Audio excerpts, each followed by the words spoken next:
beni o e kufini I he whainga mesi.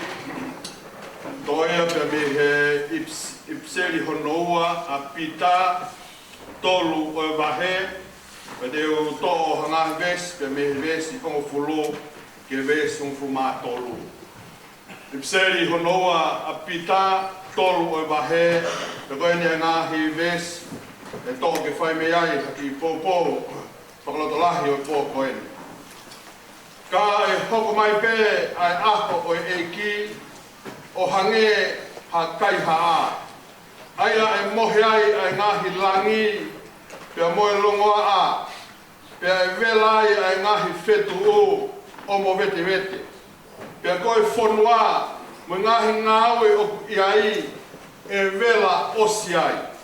Pia ka paulewa e mo vete pehe ai ngahi mi ani kotoa pehe.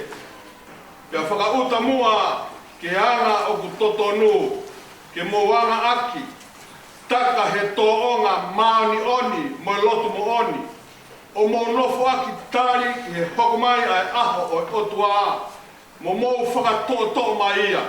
Aia e tuku ai ngahi langi, o mo vete vete, pe e vela ai vai ai ngahi whetu. Ka I he funga o e tā ofa a eni awhio.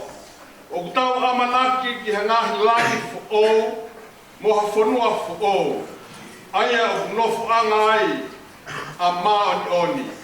Koia si ofa anga. Koe mea I homo amanaki ki he ngahi mea pehe. Mo whai whenga ke iloa ki mo tolu. Ko mo lelei. Ko mo tā ha ila. Pea tae ha mere hiene wakai a ana. Amen. Nawangi ki o tua mat. Hiene whai tāpu kina a ene wholwhola. I he whiwhi. Tāpu ki he awhio a e toltahai o tua I ho tau lotolotonga. Ma tau whoki he poto tapuni. Ko whai hono whakatapui, ke whai aia e tau whakawhianga I maani on, ki ho tau atua. Whatapu, ia ere noa ngata lupe, ka ma whanau mo whakamakapuna ho ik, ne unga kai kene mea hen. Whatapu atu kula he loto. Ka ma I whangauta, he ke whare a matapure. Whatapu atu ke nei ki whaifkau. Tau hio pe kia toka. Tau matunga e tau heni a hoi. Na wātu ke tatai ki whaifkau ai whamiri. Ko ne tataki ai whiohi anga. Tau iai hi pō koe.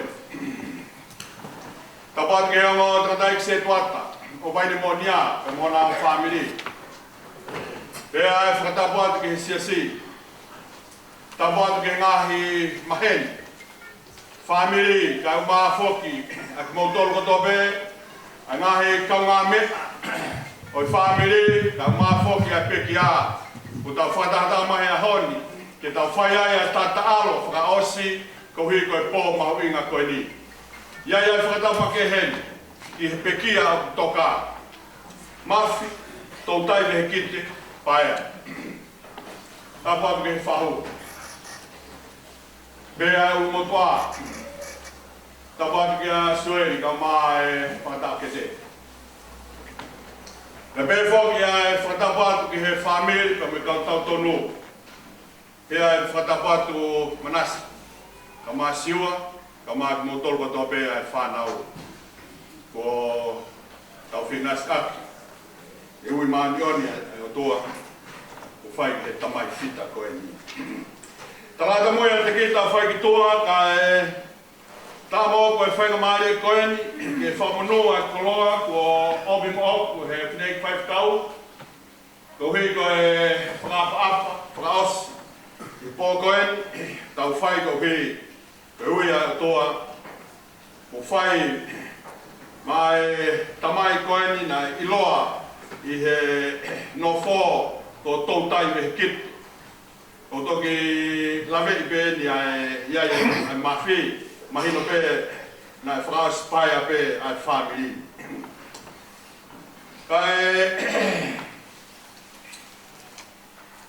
Na toki whakalea pe ki he pe ki a i he sapate whakaosi o akosi.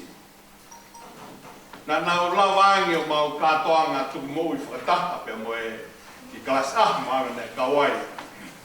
Ai pe ki a pia tuku ai malanga pe mo e katoanga pe ko hifu me ki tua po sio ki he whakatoto hake ai tamai o e ki. Oku iloa pe ke te au ko tautai. Kia mafi tautai me kite pae. Pau pehea, ei tautai, o lewe te ke hafe mai he ni ke ta lulu. Pea, hange me kono unganga mahini, na punou mai pe, o talanoa punou pe a tautai, pea ma lulu. Pau pehea ni ke tautai.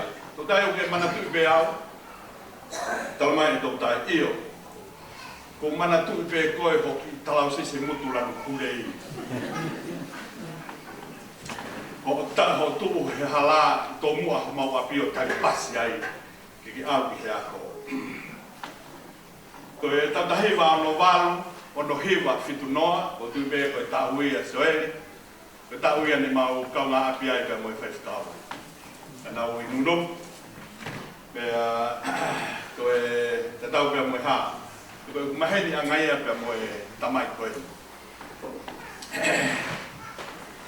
Ko e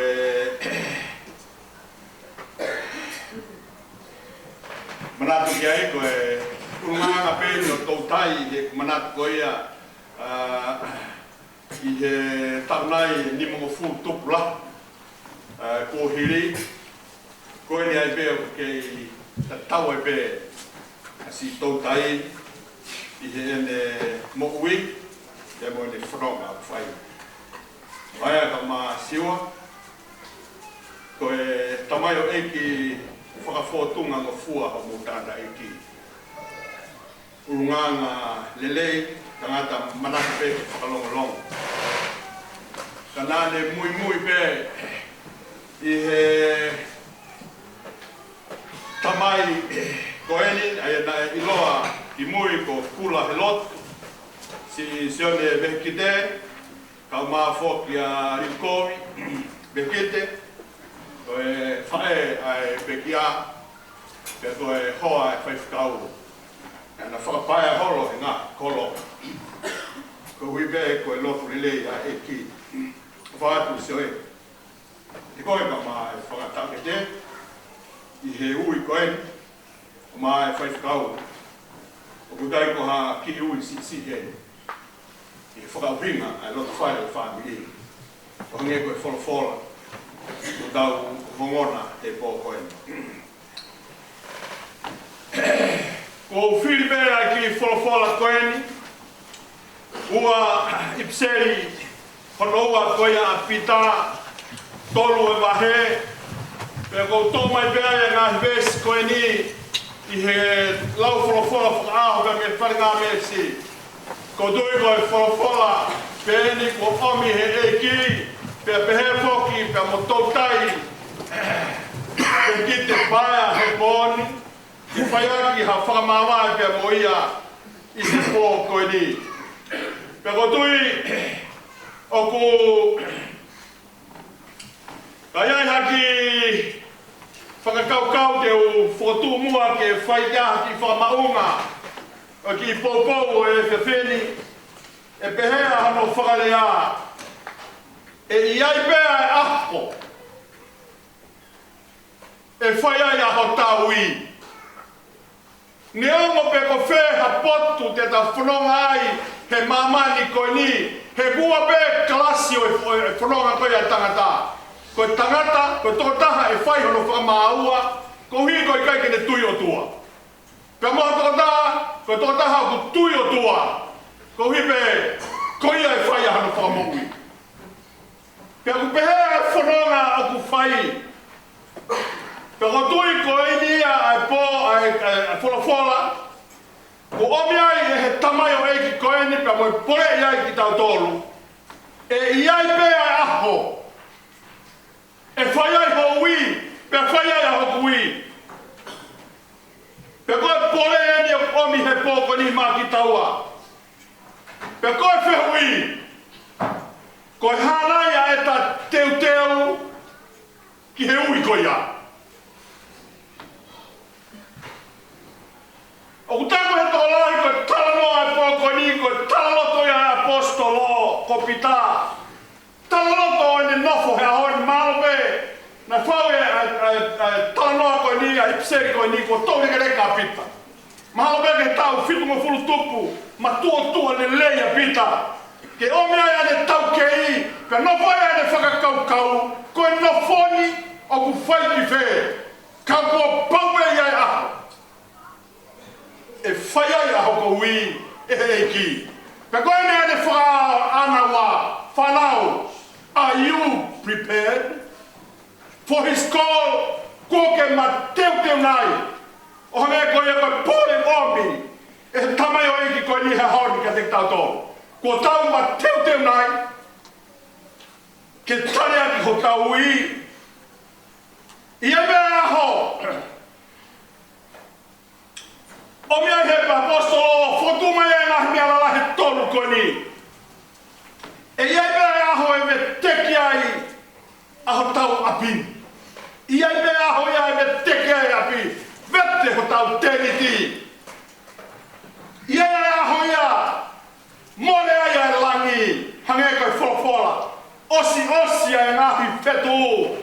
Mo vete. Pea koe whonua mo e ta ngāwe. Mo e langa nai whai he whonua. Osia. Pea koe whehui. Nā ke teu ki he ui. Pekai. Pawhana mōre o kai o bito. Whakai kai he pon. E apostolo e ngau e mālohi. I kai. Pai kene whakai kai. E koe whina mālo e watua. O talamai he ni e iai aho iai. Os o singa maari ai. Nā moe ngau e o ta whai. Nā moe hawe o ta whotui i mamani. E osia. Os kotoa. Ka koe ni osi ko ia a mai he apostolo. Koe ha mea nā ke teu.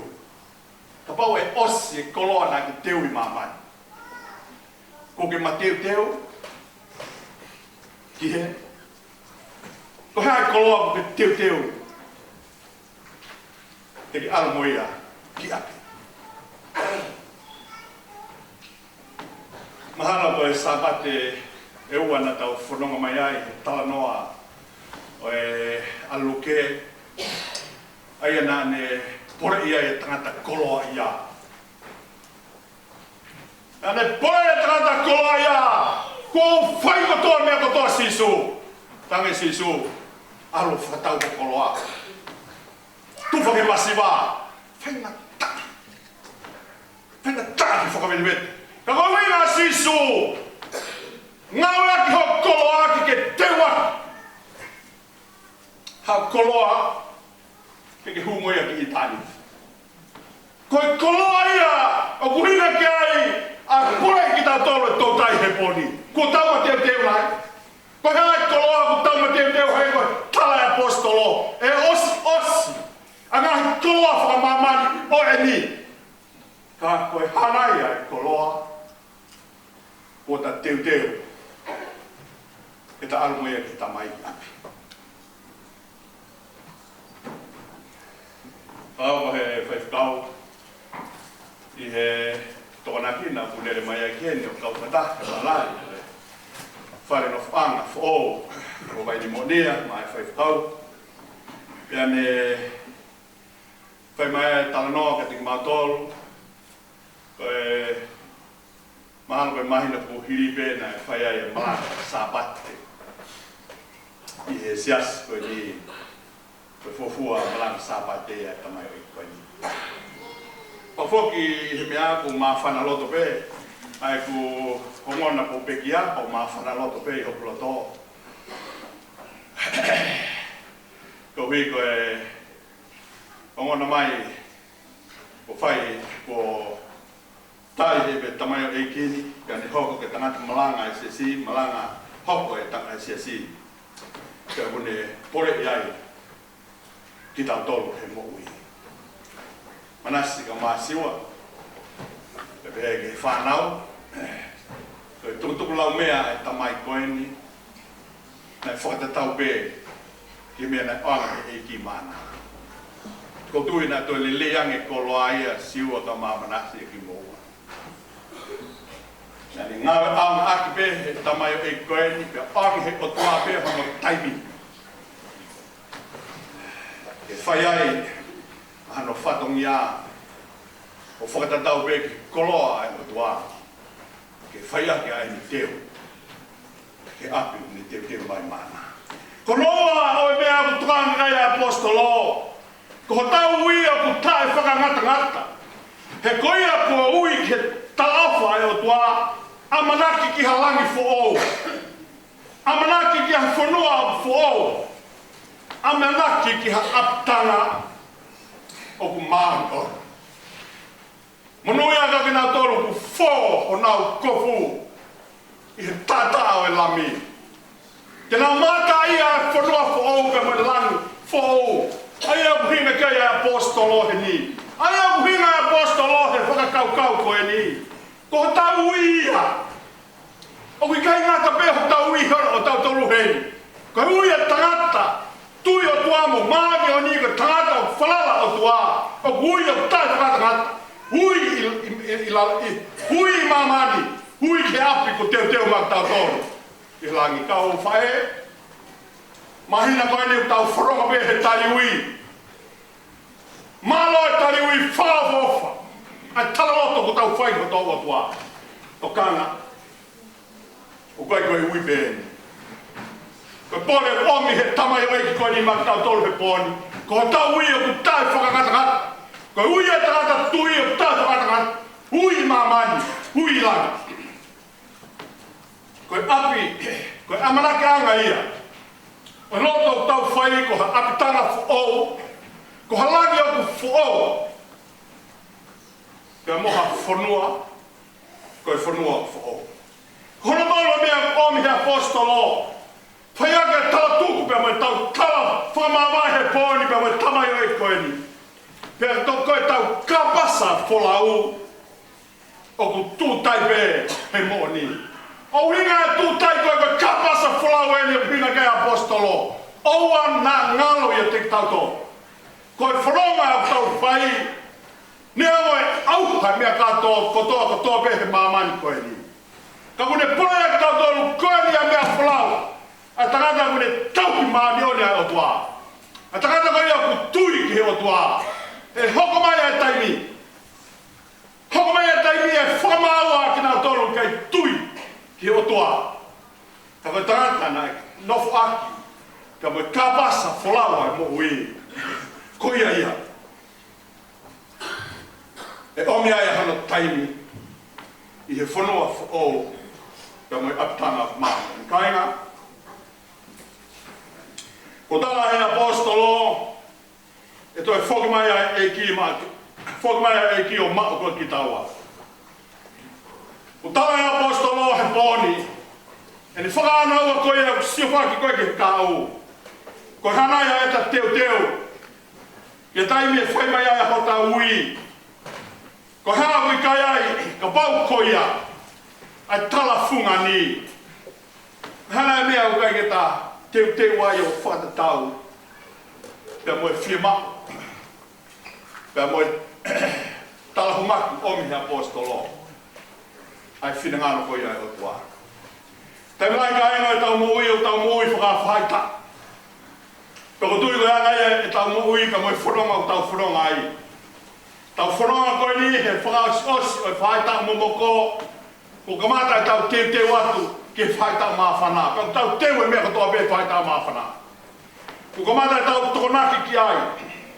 Tau amaini ki Septemba. Kamata e tau tewa ki tau toluia ki hengahi ki Tisema pe mononga whatungia ki heke pe. Peko kamata lewa e tau tewa ki uhina kai apostolo. O mua te tau nofo noa. Ka tau nofo tala humaki koe kaha ue. Koia mea omi he apostolo mak tau tolu. Nā e pehebe. Ai wakaya ai e sisu. Tau e uafe maa honfuru maa hiwa. Ko o si. ko le sio mai ke a be ni ta to tu ai ke ha a be ni o me ke ki tau fai ka mari ka fai ko tau wi o ta matem tempo ai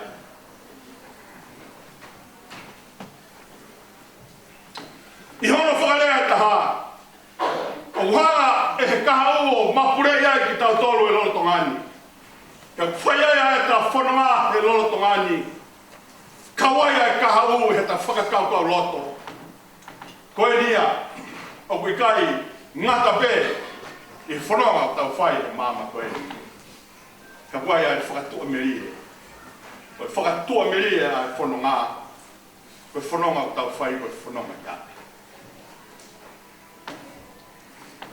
o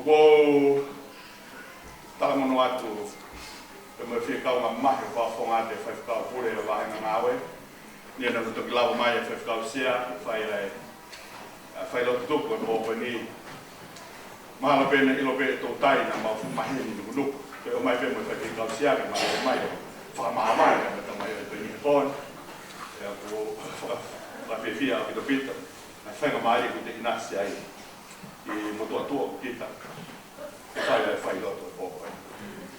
O ia, a whikau omi, e moe pōre omi, e tamai o eki koe ni, ka te tau tōru he pōni, kula he lotu, ka mai whai whikau, e ongo whamiri, whahu, ka mai paia, siwa, manase ka mai siwa, ka mai whanau. I iai pēr ahu, e whai ai ko tau ui o hneto pē. Koe ui, o omi, e mafi tō tai e kite paia, maki tau tōre hāni. Mafi tō tai e kite paia, tō kāi e nonga, e mai whia maali e o tua mafi. Mua ati ati. E me. O hewi te tau tō e Iwai, ono ngeau, wofuru maa hiwa e timi. Ono ua hiwa e timi. Lotu kainga o oa whiu. Koe e ki e tarihu. O kuofi a atonai o mou kore ke whakai.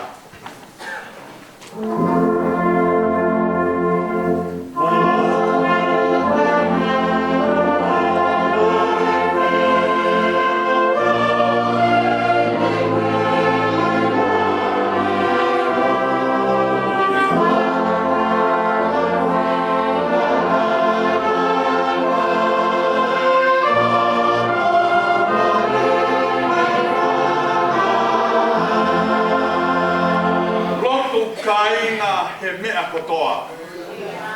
Ko si hoa e whanongoa. Whaingofua pe whaingataa. Lotu ai pe o taetala.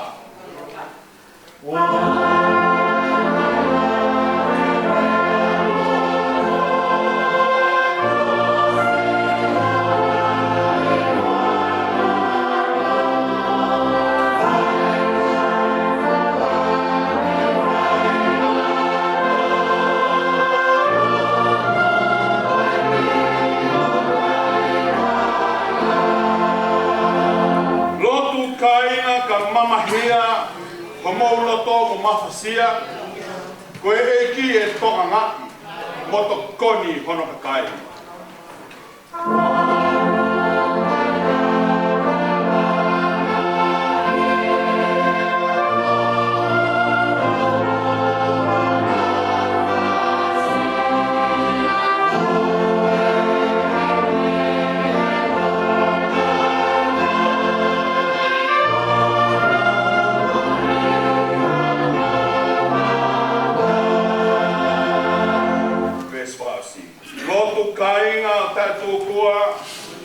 Tui ai peke he toa. Pau ke mole he mea katoa. Kai tū mape ai whawhora.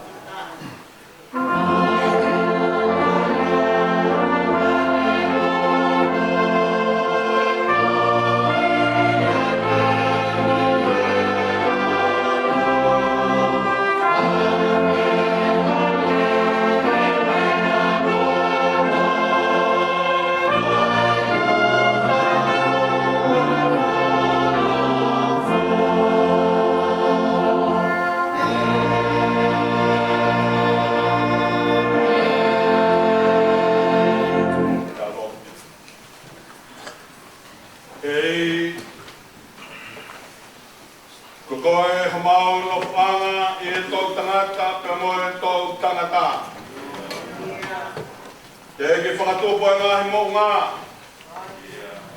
Ke whanau e a mamani pe mo e whanua. Io talu mei mua o lau I kuonga.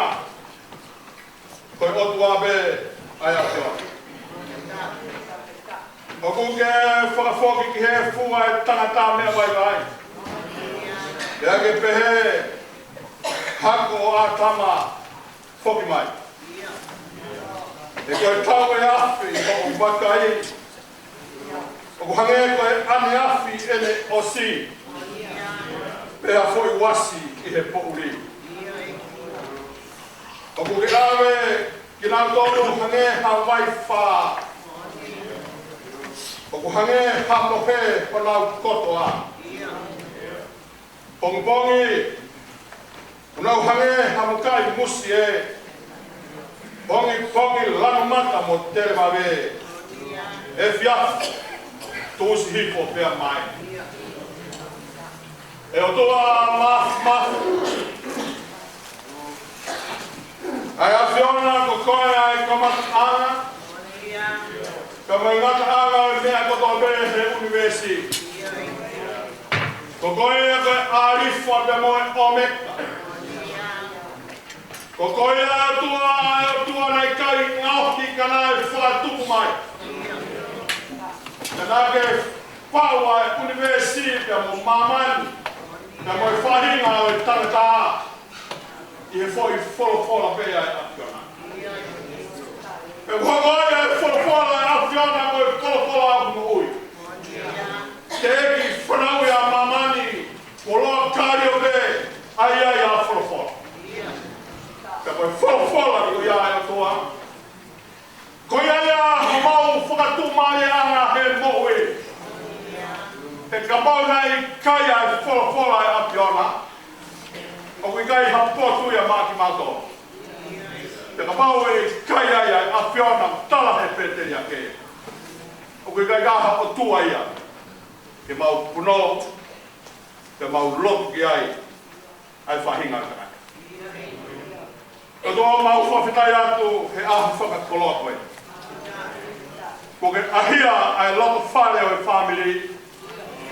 O whaiai aho ui maani oni ka moho polo he loto whare o kula he lotu.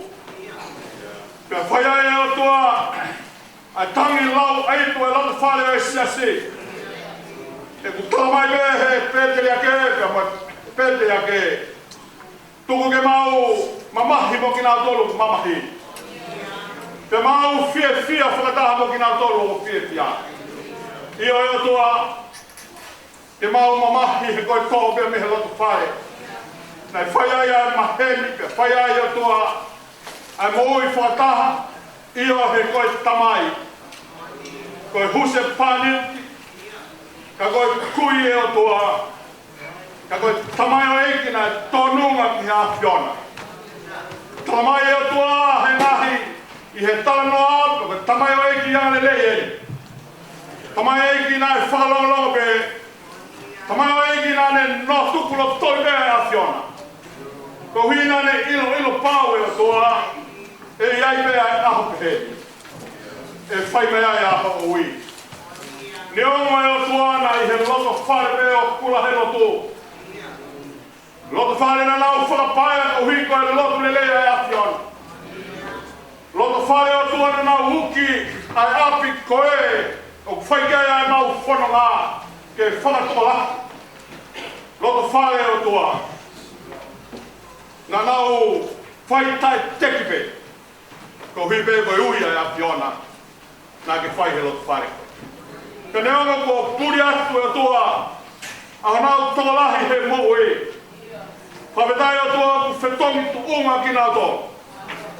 Whakatai ki whaifkau ka mai family whanokatoa pe.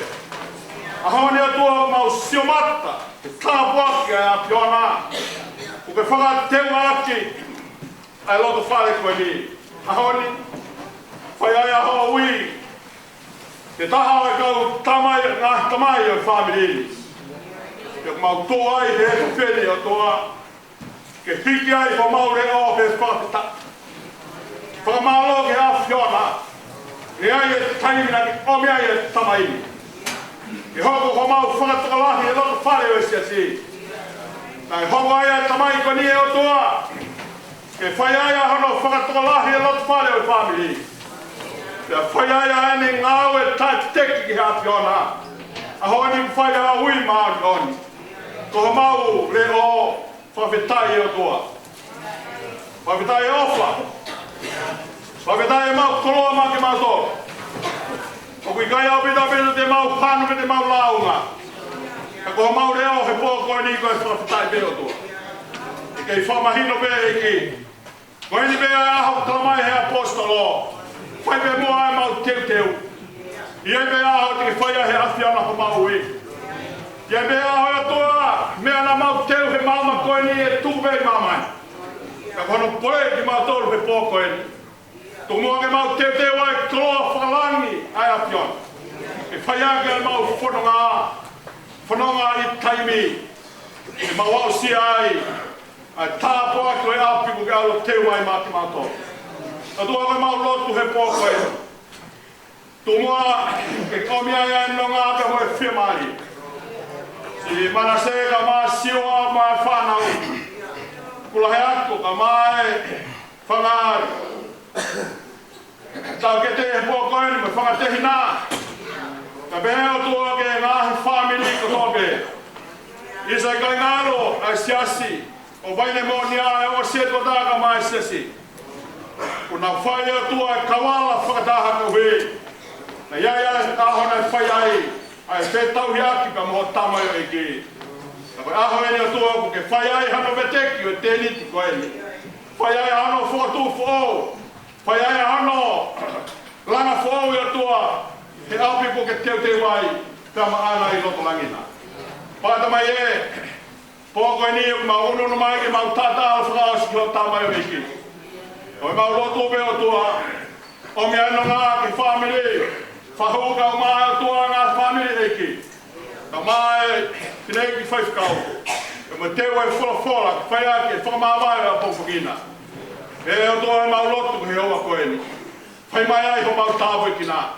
Toko moa o tua ke mau ma teu teu e he whanonga he mo ui. Ko hio koe ke mau ino e taimi pe mo e pouā. Kau maa fō ke e ui. E whai ai e mau tūku pā ki hea whiona. Whai ai e teu teu e o tua. E ai be aho. E ke whai mai ai ko mau ui.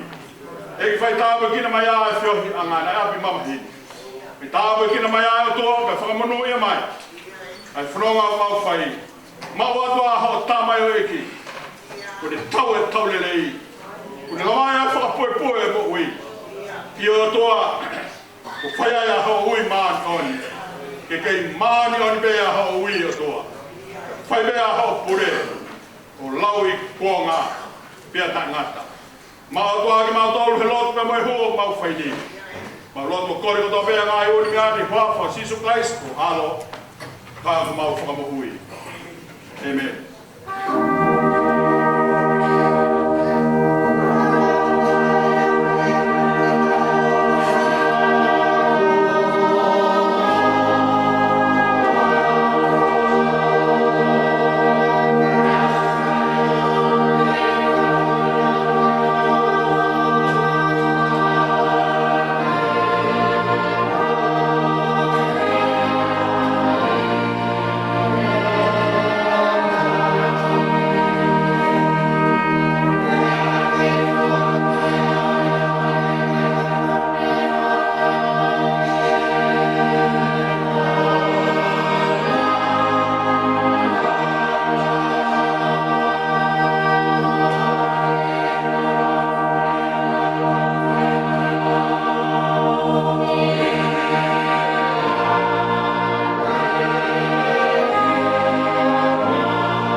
ngau fit mo fulma tolu e mi la hop la mari nyong he poulie ha ko e sisu hop loto o ahoi ai tu